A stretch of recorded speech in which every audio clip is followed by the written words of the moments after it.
তো আজকে বানাবো চিল্লি পনির। পনিরগুলো টুকরো টুকরো করে কেটে নিয়েছি। একটা বেসনে নিয়ে নেব।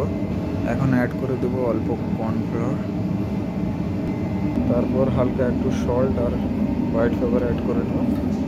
তারপরে অ্যাড করে দেবো তেলে। এটা ফ্রাই হতে হতে আমরা সসটা বানিয়ে নেব। তো কড়াইতে অল্প তেল অ্যাড করে নেব।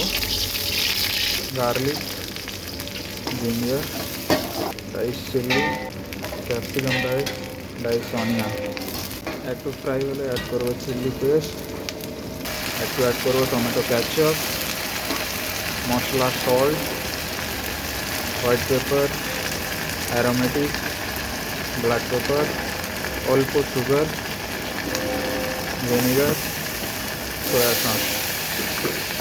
হয়ে গেলে এখন অ্যাড করবো পনির, অ্যাড করবো spring onion. Chilli paneer ready, plating করে নিয়েছি।